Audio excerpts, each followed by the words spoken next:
What are the 5 best One Piece boxes to invest in now? Well, that's what we're going to be answering in today's video. Whether the box is cheap and it's worse quality, whether the box is expensive but it's a really good set, we'll be factoring that and many other things in this video to come to the conclusion for the top 5 sets to invest in now. So I personally did research myself. I got the opinion of a card shop owner and also a rip and shipper online. So I didn't just get the opinion myself. I got this from a lot of other people who are qualified in this industry to bring you the most accurate list. So I don't want to waste your time. That's enough yapping. Let's get started with the video.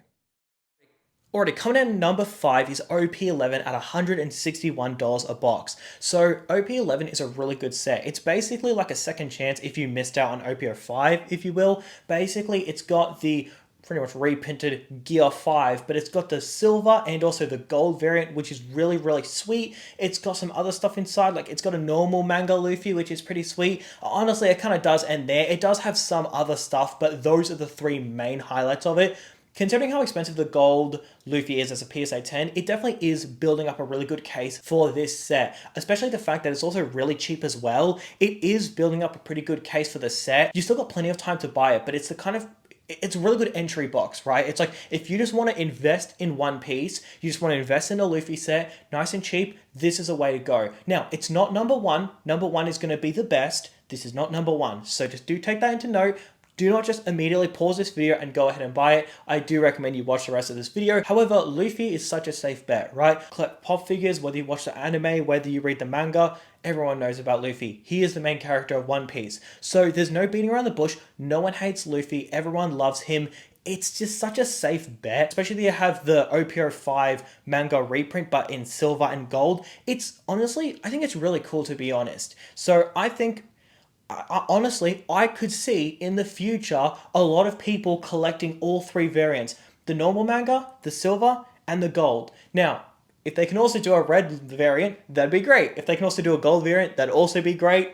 I mean, hey, I'm all for it, right? More Luffy, happy days. It's very new, so it's got plenty of time to marinate in the market. It's very cheap. But on the context of cheap, number 4 is PRB01, which is the complete opposite of cheap. It's $500 a booster box. Now, here's the thing. $500 a booster box is quite expensive, but it gives you a ticket in history. The thing about One Piece is, if you missed the first couple boxes, PRB01 is kind of like your second chance in a sense, right? Because let's be real for a second. Most of us, when we are investing in these sets, we are mostly looking at the mangas. What's the price like? Are there multiple? Because if there's multiple, it's harder to pull.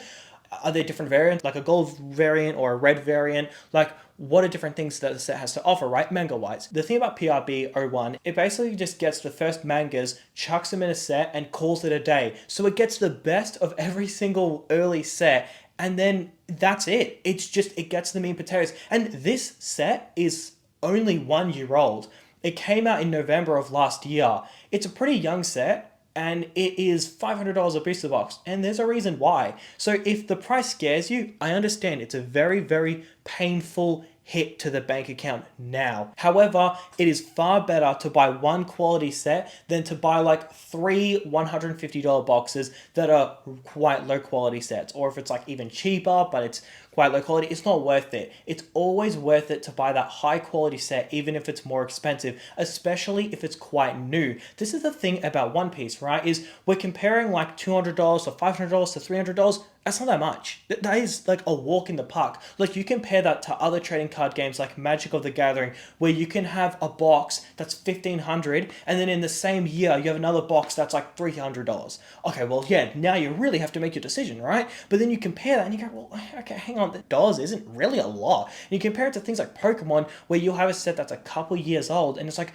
$2,000 or $1,500 versus another set which is like $250. And there's a lot of thinking behind it, right? Like, you really need to make your decision. It being $500 really is not that bad, because if the first couple sets become really iconic, Gear 5 Luffy, Manga Shanks, Manga Zoro, just those 3 alone should explain all of, and then you got the Nami as well. Just those alone should be more than enough to buy PRB01. But you've got to remember, all of these mangas are pulled in a god pack, and this is where it gets really crazy. One Piece, realistically, the collecting side of it is mainly about owning a couple cards, but they're really, really nice cards, right? Like, a lot of people, in Pokemon or a lot of people in other trading card games will own like a couple $50 cards, a couple $100 cards. One Piece is a little bit different. A lot of people who collect One Piece, not play it, but a lot of people who collect it, collect the mangas, collect the expensive cards, the signatures, the serialized, the tournament cards, those beefy cards, right? So realistically, you just want to invest in the best. You just want to be buying sets with really good quality mangas, and quite frankly, a lot of people will be chasing that God pack. They will be wanting to open up, and that's why they're so scarce, is because so many people opened up the box to get a God pack. So PRBO1 takes number 4. Coming in at number 3, which is OPO9 at $210 a box. OPO9 is great. It has many things to offer. Now, the set doesn't really need much of an intro. It's a really good set. We all know that. The thing about OPO9 is it's in a really, really good spot right now. It's not going to be in it for long though. The thing is, generally the first year, the box doesn't really move up much. It moves up a bit, it goes down a bit, it kind of goes more or less sidelines, right? It really does well the following year. That's what we saw with OPO5. And then the following year after that, and the following year after, that's where it gets onto unknown territory, right? Like the oldest set is 3 years old. So we realistically don't know what happens after that. However, what we can confirm is, let's look at OP13. Okay, it's a $160 box. All right, let's go back a year. Let's look at OPO9, 210. All right, let's go back again. OPO5, 380. All right, let's go another year. Blue bottom, white bottom, $1,000, $3,000. That's where it gets really expensive. OP13, $160. OPO9, $210. The difference is there's a year. Then you jump to the next year and you go from 210 to 380, right? Now, of course, all these sets are different quality sets. They all came out at different times. I understand that. But the point is that generally the first year is the most dead part of the box, movement-wise. So then we translate this to OPO9, and you'll notice if you're buying it now, you're pretty much hopping in the fast lane. Yes, it's $210. It's not super cheap, but at the same time, it's not also super expensive, right? So it does go both ways. In my opinion, PRBO1 and OPO9 came out at pretty similar times. The thing about OPO9 is that it's still relatively cheap and it has a really expensive chase inside. It has a really nice Shanks, it has a really nice Luffy, and it has the Gold Roger. It has some really, really nice cards inside, some popular characters, some fan favorites, and some expensive chases. It's all a safe bet, but on top of that, you've already skipped all the waiting. If you buy it now, you're most likely going to see some really nice returns in the next 12 to 24 months. Now, before we get to number 2, I just want to quickly say, guys, thank you guys so much for supporting me. I really, really love making these videos. This is my third main video on the channel. Guys, you guys are amazing, okay? I just want to thank you guys so much. You guys are so kind. It is so nice to make these videos and see so many positive comments. I really do like that there's just so many people. We can all appreciate the artworks. We can all appreciate the card game, and I really like that. So that's that. Next thing is, if you enjoy the content, please do consider subscribing. And then the next thing is, if you're planning to shop on eBay, please do use my affiliate link. I'll link it down below. Basically, all you do is click the link, and then whether it takes you to the website or the app, within the next 24 hours of clicking the link, I get a small kickback on whatever purchase you make, whether it's One Piece, whether it's socks, whether it's a mattress, whatever it may be. But if you plan to pick up some One Piece boxes or a mattress in that case, make sure to use my affiliate link. It helps support the channel a ton. I really appreciate it. I love making these videos. I look forward to it every single day. But coming in at number 2 is OPO5. At $380 a booster box, I'm sure we can all agree OPO5 is the second most iconic set. Is anyone debating that? I think we can all agree on that, right? There's not many sets, so it's not the most controversial thing to say. But the thing about OPO5 is it has Gear 5 Luffy on the box. You've got to think, sealed collectors in the future, they're going to eat that up. They're going to love that. Then you've got people who open it up. It's got a signature Luffy. It's got a Gear 5 Luffy. The Gear 5 Luffy is one of the most expensive pullable cards as a PSA 10. Same with the signature Luffy. Now, OPO5 has a unique trait a lot of other sets don't have. A lot of really beefy sets generally have one really expensive chase. If we look at OP09, it has the Gold Roger, a really expensive chase. Of course, it has a couple other mangas, but they're not super expensive. They're just expensive. The thing about OPO5 is it has 2 cards that are worth over $7,000 as a PSA 10. So the signature Luffy, I'm just saying $7,000 to be safe. Technically, there are sales at $8,000, $9,000, or $10,000, but the recent one was about $7,000, so I'm going to be going based off that. And then you got the Gear 5 Luffy, which is in its own dimension, man. That Gear 5 Luffy is crazy. Now, I think the Gear 5 Luffy, the reason why it's so expensive is, this goes back to what I was saying earlier, how a lot of people just like to collect a couple cards, but they're really nice cards, right? So with OP05, there are plenty of people who want that Luffy. That Luffy, I want it as a PSA 10. The day that dropped, I couldn't get any. It sold out everywhere, and I did not have like the ability to catch restocks like I do now, so I just wasn't able to get any when OP05 released, but I've wanted that card as a PSA 10 since. Now, here's the thing. This is something I feel like a lot of people are in a very similar boat, and this is what I'm going to talk about in tomorrow's video. Basically, my story with OP05 Luffy is I really wanted the card, like everybody else. I'm not special. But what happened was, the card as a PSA 10 was like, I don't know, I honestly forgot. It was a lot. I want to say like $4,000 to $5,000 on its low. On its high, when it came out, I think it was like $3,000 USD raw, but then as a PSA 10, it was probably more like $5,000 to $6,000. But then it did pull back a bit, where it was like, instead of it being like $6,000, I think it was like $4,000 in the low. It was around that range. My memory's a little bit fogged, but it was around that range. Here's the thing. I really wanted the card, but at the time, that $4,000 was so expensive, I couldn't afford it, man. So this is the thing. We skip 2 years later, now the card is like, say, $10,000 as a PSA 10. I still really want the card. That has not changed. But now $10,000 is really, really expensive. But this is kind of what I'm betting on. Eventually, maybe not next year, maybe not the year after that, but maybe it's the year after that, there will come a time where it will get expensive, but my ability to generate money and make money will go up higher than the card goes up. So let's just say the card goes up 30% every year, but the amount that I earn goes up 40 or 50%. I'm hoping that in the future, a couple investments can do well, whether it be Pokemon, One Piece, or whatever. Hopefully this YouTube channel can do well. Make sure to subscribe. And then I can eventually buy that card. I feel like a lot of people are in a very similar boat, man. Like, a lot of people want that card. Bit of a long explanation. I know a lot of people are in that situation for a lot of cards, but that's just kind of where I sit with the Gear 5 Luffy, is that Gear 5 Luffy is so popular. I mean, we all know pop figures don't really sell out that much. Like, they're a kind of collectible that just goes on fire sale and you just buy it because it's there. But the only pop figure I've ever needed to pre-order is this Gear 5 Luffy pop figure right here.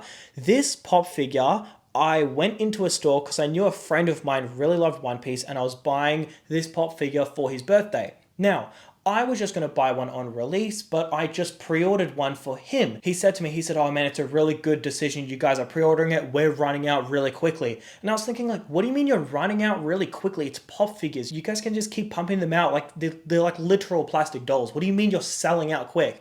And he said to me, I was like, yeah, man, we only have a couple left. And I was like, oh, okay, I guess I'm just going to have to pre-order mine then. I guess I'm just going to have to lock in mine. But that's not pop figures. That's Gear 5 Luffy, right? So you can, by the way, for the record, that Sanji, I just found it in the wild. Like, that I did not have to pre-order. It was the Gear 5 Luffy, that one I had to pre-order.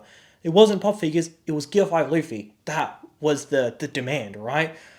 In just the form of a pop figure, if that makes sense. So if we translate this to One Piece, when you look, the box, it's a white box. It's got Gear 5 Luffy. How many times are we going to get that, man? I'm pretty sure we can all agree OPR5 is the second most iconic set, right behind Romance Dawn. Surely we can all agree on that. Maybe like a couple of you guys think like, I don't know, maybe like OPO 3 for some reason. I don't really know why you think that, but maybe you just love Soja King that much. I don't really know. But the thing is, we can all agree it's definitely up there. So if you're investing in OPO 5, you're investing in the potential of One Piece. You're not investing for a quick flip. You're not buying it for 380, selling it for 450. You're investing in it because you believe in the future of the One Piece TCG. You believe in the longevity of it and you think it's going to do well. Alrighty, coming in at number 1. Now, before I announce which one it is, I'm pretty sure you guys all know which one it is, but before I announce which one it is, let me ask you a question. What would you rather buy? Would you rather buy a really expensive booster box that is top tier quality, the peak of One Piece sets? Or would you rather buy a set that is less quality, but it's cheaper? What if I told you you could get the best of both worlds? And that's where we get to OP13, coming in at $160. This set does not need an intro. Silver Shanks, Gold Shanks, normal mangas, well, a Luffy manga, you also got that as well. And then you got the red mangas as well. Guys, this set is packed to the brim. They go all out on those anniversary sets. Me personally, I think OPO5 was peak You know, when it came out, everyone lost their minds. It was impossible to get One Piece. OP09 came out. Okay, didn't have as much hype as OP05. OP13 just revived that immediately, man. It is just a banger. It is, there is no set that is better than OP13. It is the best set of One Piece. It's not a debate. It's just so good. The pull rates are so ridiculous. We don't have much data to go based off, but judging by the few data that we do have, it seems to be about 1 in 60 cases to pull a specific red manga. Yeah, that's insane. That's ridiculous, man. That is astronomically hard. Now, the thing about OP13 is that it has another thing that no sets have this day and age. Pre-errata cards. This is making me nostalgic, man. This is going back to OP01 and OP02. Pre-errata cards. That's ridiculous. They made a mistake on multiple cards. Now, the most significant is the Wanted Poster Ace. Granted, there are a couple other cards, but they're relatively cheap, so it doesn't really seem to be that influenced by the secondary market. But the highlight is the Wanted Poster Ace. Now, here's the thing. I understand you might look at this and think like, all right, it's one card, big deal. We've got a $7,000 card. We've got a $6,000 card inside. Why are we talking about a $500 card?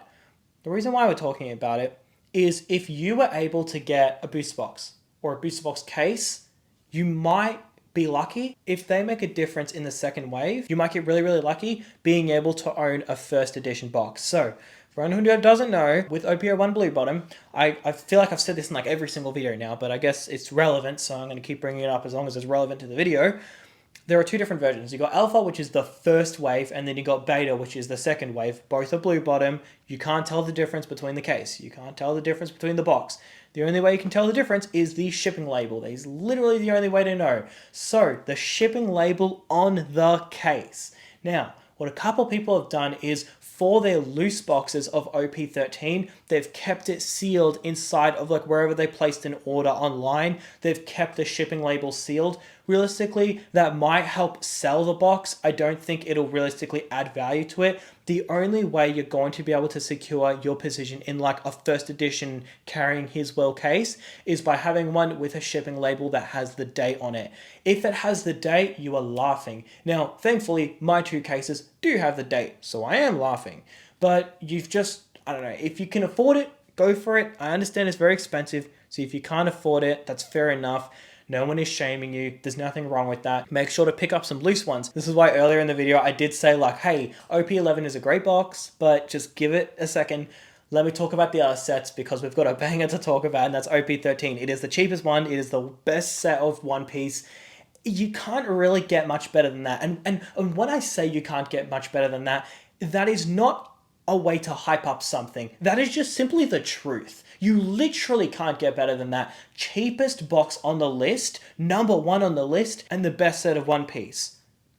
You literally can't get better than that. Like, that's ridiculous. So yeah, OP13 doesn't really need any more of an introduction, doesn't really need any more of an explanation. That is going to do it for today's video, guys. Thank you guys so much for watching, and I'll see you in tomorrow's video.